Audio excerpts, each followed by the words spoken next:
Hello friends, welcome to Curiosity Hive. Well, today I bring to you the 2016 ICAS Maths paper for class 3. But here I have the most challenging questions from this paper. The super scary 10. But I'm sure they will not be scary for us.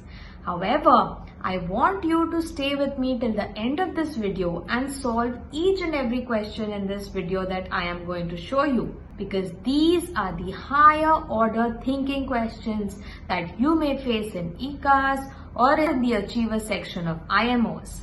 So let's get started with these fun set of challenging questions. But before we get started, do not forget to like, share and subscribe to Curiosity Hive. And do click on the bell icon to get regular notifications for our videos. So the first one reads, in Mrs. Lee's class today each student did either reading or writing. There were groups of 3 for reading. There were groups of 5 for writing. There were 7 groups altogether. How many students could be in the class?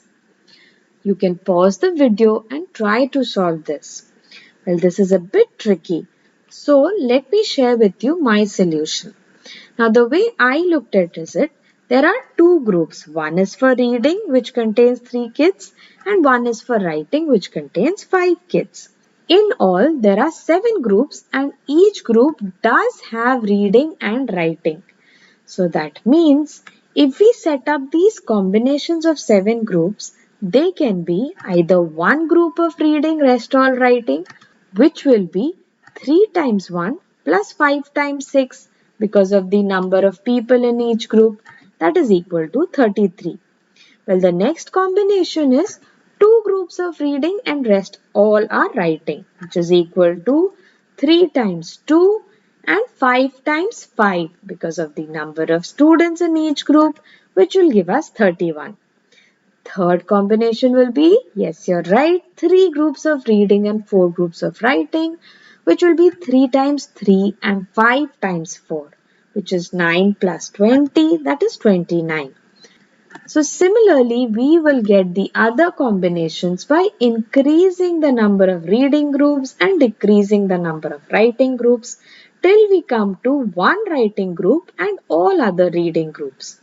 And if we compute it by multiplying the number of reading groups by the number of students the reading group has and multiply the number of writing groups by the number of students writing group has, and accordingly we will get the fourth combination to have 27 students, fifth combination will have 25 and the last combination will have 23 students. Well, out of all our computations, we can match 29 with one of the given options. So, there would be 29 students in the class, assuming that this stands good for one of the combination that we worked out. So, this is a bit of thinking along with your arithmetic skills. Next question. Again, this is a high order thinking question. Let's read. Sven had to deliver 200 leaflets. He looked at the clock as he left home. So this clock shows 11 o'clock. Sven delivered 20 leaflets every 15 minutes. Which clock shows the time Sven finished his delivery? Pause the video if you want to solve it by yourself. Here I give you my explanation. Well, the information here is that for 20 leaflets, Sven takes 15 minutes. Now we need to find out how much time he takes for 200 leaflets. Now this 200 leaflets is 20 times 10. So similarly, if by the proportion, this should take 15 minutes times 10, that is 150 minutes. So 200 leaflets would take him 150 minutes to distribute. Now 150 minutes, if we break it in terms of 60, would be 60 plus 60 plus 30. Because 60 plus 60 is 120 plus 30 is 50. And if we convert these minutes into hours, we know 1 hour is 60 minutes. So 60 minutes is 1 hour each and then the remaining 30 minutes. So which sum up to 2 hours and 30 minutes. Now we know that he started at this time, which is 11 o'clock, to which we add 2 hours 30 minutes, which will give us 13:30, and 13:30, as you know, is 12 plus 1, that is equal to 1:30 p.m. So the clock that shows 1:30 p.m. is option B, which will be our right answer. Next question. This is on patterns. Laurie said a striped shape will have only curved edges. A plain shape will have only straight edges, and a spotted shape will have both curved and straight edges. Here by shape, they really mean the pattern that is shown within the shape. How many of these shapes fit Laurie's description? So let's see. Striped shape, which will have only curved images. Well, here we have one and another. Now the arrow contains straight edges, so that is not the right description. But the heart has curved shapes only, so this is the right one. Next says a plane shape will have only straight edges. Plane shape means planes pattern. Well, this circle does not have any straight edges, and this has straight edges but not only straight, it also has curve. So not this as well. And the third is a spotted shape will have both curved and straight edges. Let's look. Well, this is a spotted one. It has only straight edges, and the other spotted one has only curved edges and no straight edge. So there is only one shape that fits description. Hence our answer is option A. Next question. Again, this is an arithmetic high order thinking question. Let's read it. Lynn drew a rough map to help her find the distances between 4 bus stops along the country road. Here are the 4 bus stops they have shown. The distance between first stop and the third stop is 22 kilometers. Distance between second stop and fourth stop is 25 kilometers. And the distance between first stop and fourth stop is 33 kilometers. What is the distance between second stop and third stop? So this is the distance we need to find. Well, try to solve it yourself. As per me, here is my explanation. Now the distance between first and third, that is this and this, is given to be 22 kilometers. So let me write distance between first and third is equal to 22 km. Next is distance between second and fourth. So this is the second one. This is the fourth one, which is 25 km. Here I have 25 and here I have 22. So my distance between second and fourth is equal to 25 km. And finally, what have they given? Well, they have given the total distance between 1 and fourth stop to be 33 km.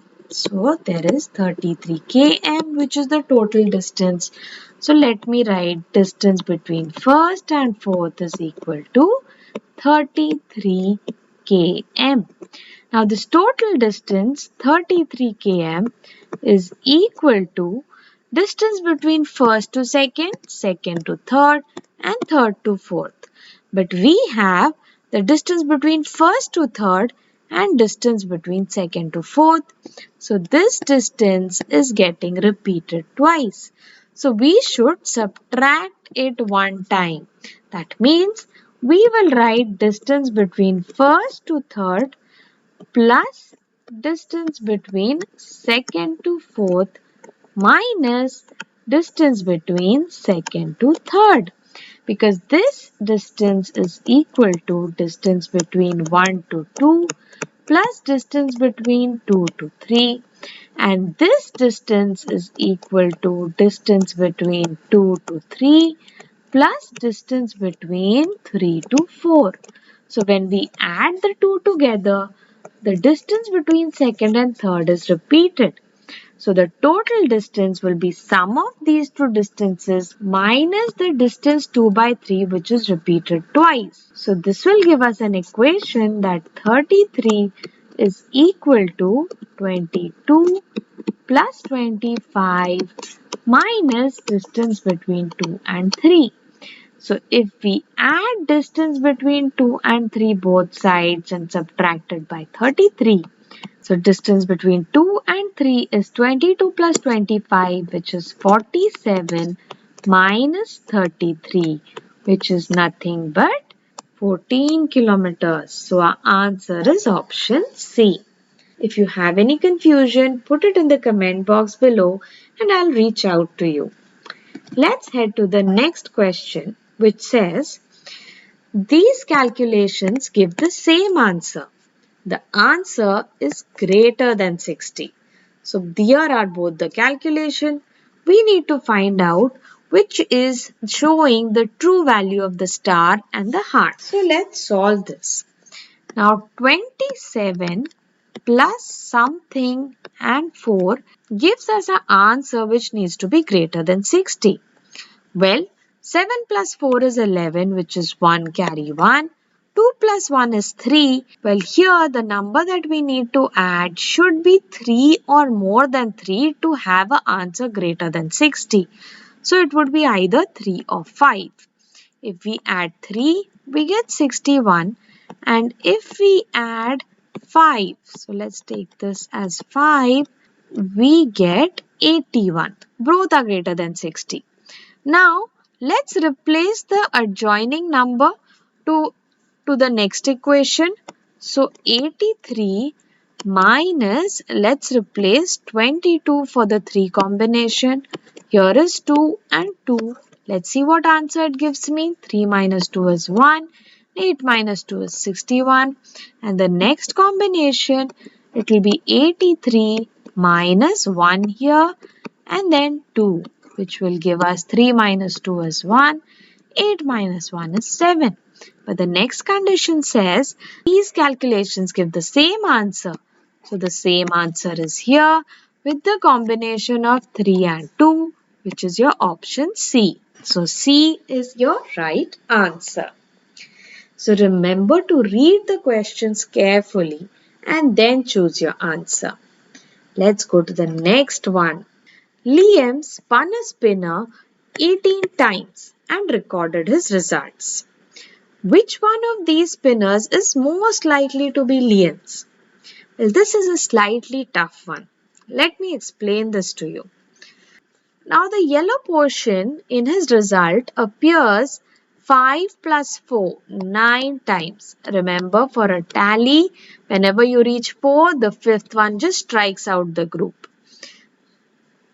The white block comes 5 plus 2, 7 times, and the spotted grey block comes 2 times. That means for 9 chances out of 18 chances, the yellow portion should occupy half the image. Because if you reduce 9 and 18, 9 times 1 is 9.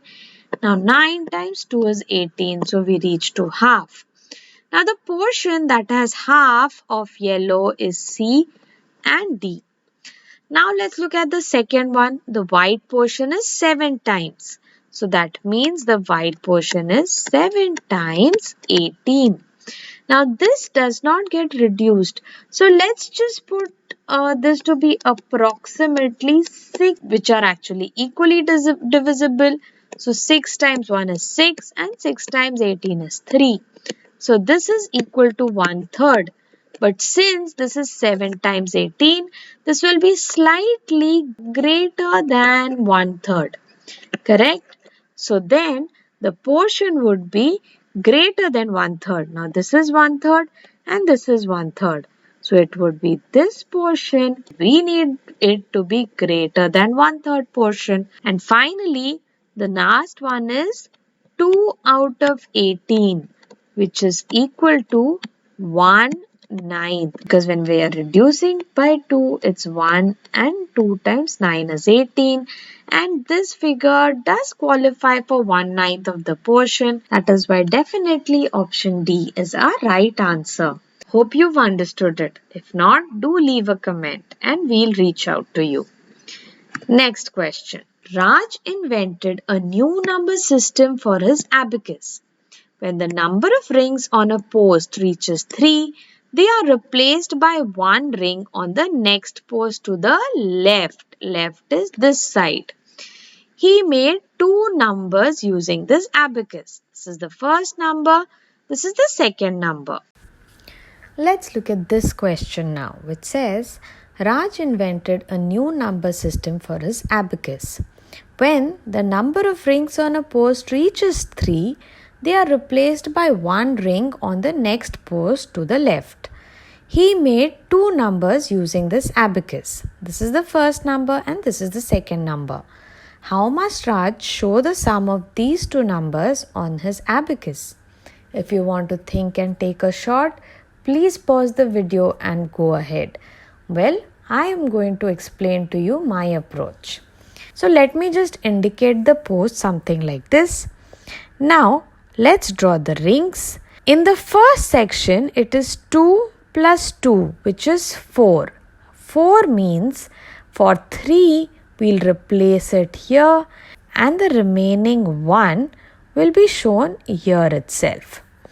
Now let's come to the next block. It's 2 plus 1, 3 plus 1. So in the next block, 1 is already there and from the addition, we get 3 more. So this also is 4. Now 4 is nothing but 1 will remain and the remaining 3 will be indicated by putting a block here. Now in the third block, in the third post, there is 1 and 1. So the third post has 1 already present. Plus from the addition of 1 and 1, it is 2, which is equal to 3. Now when there is 3, this entire block will be left empty.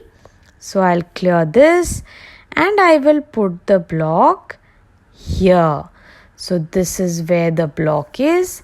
So my answer would be option A. Because whenever 3 rings are reached, we move it to the post to the left. And the remaining rings remain in the existing post. So that is how we come to this answer. Next question. Anna found a page from a 2008 calendar. This note was on the page. I'm going to the market on the last Saturday of May.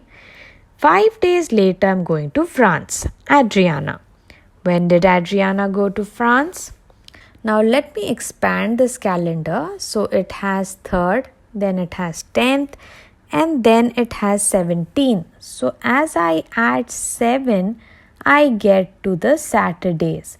So 17 plus 7 will give me 24. And then 24 plus 7 will give me 31, which is still a valid date for a calendar. So here I have my 1st, 2nd, 3rd, 4th and 5th. So 31 would be my last Saturday. After that comes June. And in June, after 5 days, so after 31st, my 5 days is 1, 2, 3, 4, 5, which is a Thursday. So on 5th of June, Thursday, Adriana is going to go to France. So that is why our right answer is option D, which is 5th June. Now let's read our next question. Well, this is on figures, geometry, areas, etc. So let's read. 9 identical squares are joined together to form a large square. The area of the large square is 36 square centimeters. So the area of the large square is equal to 36 square centimeters. Now, what is the distance around the outside of one small square? So if you want, pause the video and try to solve it yourself. Well, here is my solution. Now this area of the square is made up of 9 small squares. So 9 small squares is equal to 36 square centimeter. That means if I want to find the area of one small square, that will be 36 divided by 9, because I need to divide 9 from both sides of equation to get the area of small square. Now 36 divided by 9 is 4 square centimeter. Now we know that the area of small square is 4 square centimeter. Now area is nothing but side 1 into side 2. Now in square both of these sides are equal. So we need to find that number which when multiplied with itself will give us 4 square centimeter. And that number is 2. That means each side of the square centimeter would be 2 centimeter. And then we need to find what is the distance around outside one small square. So what it wants us to find is the perimeter, which is the sum of the 4 sides, that will be equal to 2 times 4 because 2 is the length of one side. Hence this will be equal to 8 centimeter. So your answer is option C. So carefully read and understand what they are asking before you go ahead to solve this. Well, coming to our last and final question in this section. Let's read it.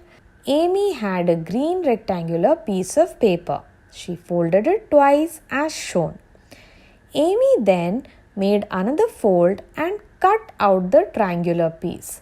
Now Amy unfolded this triangular piece of paper. Which of these is the shape of Amy's unfolded paper? If you want, pause the video, look at the image and try to choose the right answer. Well, here is my answer. Now in this folded, this and this section go away. So if I plot a square here, because this is how they have folded it, I don't need to bother about these two sections. Now in this section, this is a full triangle. So if it opens up, this will open up somewhere here.